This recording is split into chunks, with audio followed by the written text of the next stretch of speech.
கிறிஸ்துவுக்குள் பிரியமானவர்களே, இந்த நாளுக்கான தினசரி தியான வசனம் மத்தேயு எழுதின சுவிசேஷம் 6வது அதிகாரம் 6வது வசனம். மத்தேயு 6:6, மேத்யூ 6:6. நீயோ ஜெபம் பண்ணும்போது உன் அறை வீட்டுக்குள் பிரவேசித்து உன் கதவை பூட்டி அந்தரங்கத்தில் இருக்கிற உன் பிதாவை நோக்கி ஜெபம் பண்ணு. அப்பொழுது அந்தரங்கத்தில் பார்க்கிற உன் பிதா வெளியரங்கமாய் உனக்கு பலனளிப்பார். ஆண்டவர் என்ன சொல்றாரு? நீ எப்படி ஜெபம் பண்ணு சொல்லி கொடுக்குறாரு. எப்படி ஜெபம் பண்ணக்கூடாதுன்னு சொல்லிட்டாரு. மனுஷன் பார்க்குற மாதிரி நீ ஜெபம் பண்ணக்கூடாதுன்னு சொல்லிட்டு இப்போ என்ன சொல்றாரு? நீ ஜெபம் பண்ணும்போது என்ன பண்ணு? முதல்ல உன் வீட்டுக்குள்ளே போ. அதில் உன் அறை வீட்டுக்குள்ளே போ.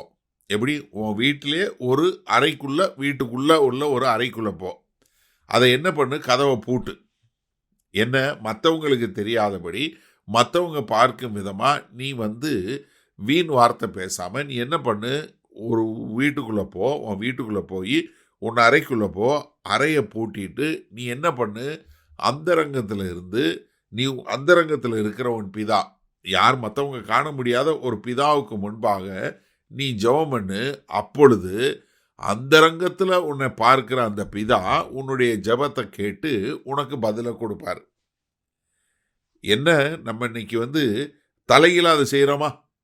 நம்ம வீட்டு அறைக்குள்ளே பூட்டி ஜெபம் பண்ணுறதை விட்டுட்டு நம்ம வெளியரங்கமாக ஜெபம் பண்ணுறோம். நம்ம எல்லாருக்கும் தெரிஞ்ச ஒரு சம்பவம், 2 ராஜாக்கள் புஸ்தகம் 4வது அதிகாரத்தில் எலிசாவுடைய வாழ்க்கையில் நடந்த ஒரு சம்பவம். அப்போ நம்ம ஒரு சூனமத்தியால் என்று சொல்லக்கூடிய ஒரு சகோதரியுடைய காரியத்தை பார்க்குறோம். அந்த பிள்ளை அந்த பிள்ளை பையன் மரித்து போயிடுறான். அப்போ அவன் பார்க்கும்போது கேஆசி அனுப்புகிறாரு. கேஆசி போய் முதல்ல அந்த பிள்ளையை பார்க்குறான். ஆனால் அது அந்த பிள்ளை செத்து போயிருக்கிறத பார்க்குறான். உடனே என்ன பண்ணுறாரு? 2 ராஜாக்கள் புஸ்தகம் 4வது அதிகாரம் 32, 33 அவசரம் பாருங்க. எலிசா வீட்டிற்குள் வந்தபோது அந்த பிள்ளை அவன் கட்டிலின் மேல் செத்து கிடந்தான். உள்ளே போய் தாங்கள் இருவருக்கும் பின்னாக அவன் கதவை பூட்டி கர்த்தரை நோக்கி வேண்டுதல் செய்து கிட்டே போய் தன் வாய் பிள்ளையின் மேலும் தன் கண்கள் அவன் கண்களின் மேலும் தன் உள்ளங்கைகள் அவன் உள்ளங்கைகள் மேலும் படும்படியாக அவன் மேல் குப்புறப்படுத்து கொண்டான். அப்பொழுது பிள்ளையின் உடல் அனல் கொண்டது. ஒன்றை வச்சு அதுக்கப்புறம் உயிரோடு எழுந்தான். என்ன, எலிசா என்ன பண்ணுறாரு?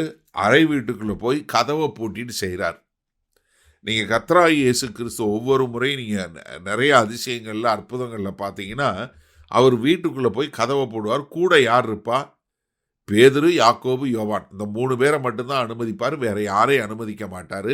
இல்லை, காலையில் அதிகாலமே எந்திரிச்சு வனாந்திரமான ஒரு பகுதிக்கு போய் தனித்து ஜெபம் பண்ணக்கூடிய ஒரு காரியம். அதனால தான் கர்த்தராகிய இயேசு கிறிஸ்து வாழ்க்கையில் அவர் வெளியரங்கமான அநேக அற்புதங்களை அதிசயங்களை செய்தார். ஆனால் ஜெபம் பண்ணும்போது எப்பயும் ஒரு வனாந்திரமான பகுதிக்கு அதிகாலமே எழுந்து தனித்து போய் ஜெபம் பண்ணக்கூடிய ஒரு காரியத்தை பார்க்குறோம். அவர் சொல்கிறாரு, எப்பா நீ என்ன பண்ணு? உன் வீட்டுக்குள்ளே போ, அறை வீட்டுக்குள்ளே போ, கதவை பூட்டிட்டு நீ அந்தரங்கத்தில் ஜெபம் பண்ணு, உனக்கு வெளியரங்கமாக பதில் கொடுப்பார். சரி, இந்த நாளில் இந்த வசனத்தை நம்ம எப்படி எடுத்துக்கொள்வது? இன்றைக்கு சபை இதையும் மதிக்கிறதே கிடையாது. என்ன செய்யறது? சபையில் உள்ள கிறிஸ்தவர்களை நீ போய் ஜெபம் பண்ணுறன்னு சொல்கிறத விட்டு இவங்க என்ன பண்ணுறாங்க? உங்களுக்காக எங்கள் ஜெப வீரர்கள் 24 மணி நேரம் காத்து கொண்டு இருக்கிறார்கள். என்ன, இதுவும் வியாபாரம்? என்ன, நீ ஜெபம் பண்ணாத, எங்ககிட்ட சொல்லு, நாங்கள் ஜெபம் பண்ணுவோம், எங்களுக்கு காசை கொடு. இதுக்கு எந்த வசனத்தில் அடிப்படையில் சொல்கிறாங்க? நீங்கள் ஒரு தயவு செய்து நீங்கள் உங்கள் சபையிலையோ இல்லை எந்த ஊழியத்திலையோ 24 மணி நேரம் ஜெப வீரர்கள் வெயிட் பண்ணிட்டு இருக்காங்கன்னு சொல்கிறவங்ககிட்ட ஃபோன் பண்ணி கேளுங்க. எப்பா, உனக்கு எந்த வசனத்தின் அடிப்படையில் நீங்கள் ஜெபம் பண்ணுறேன்னு சொல்கிறீங்க?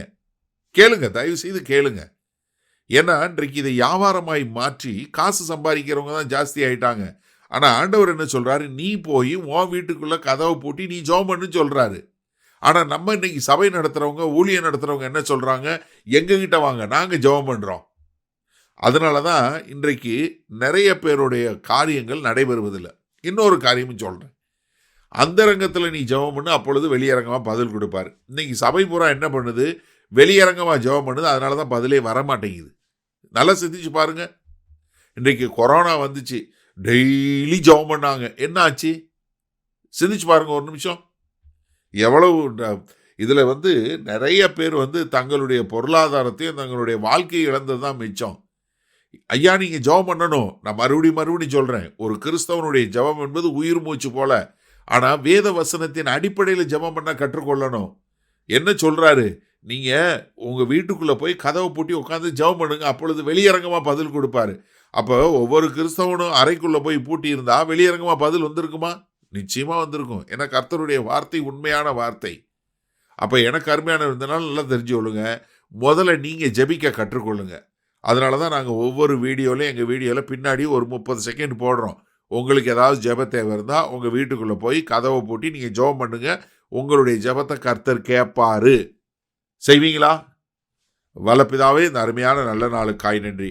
இந்த செய்தியை கேட்டுக்கொண்டு இருக்கிற ஒவ்வொருவரும் உயிர் மூச்சு என்பது போல எப்போதும் உம்முடைய ஜெபித்து கொண்டு அந்தரங்கத்தில் இருக்க உம்மோடு எப்போதும் தொடர்பில் இருக்கிறவர்களாய் வாழ தேவ அனுக்கிரகம் பாராட்ட வேண்டுமாய் இயேசு கிறிஸ்துவின் மூலம் ஜெபிக்கிறோம் வல்லபிதாவே, ஆமேன். கர்த்தர் உங்களை ஆசீர்வதிப்பாராக. நாம் இன்று மாலை மணி சந்திப்போம்.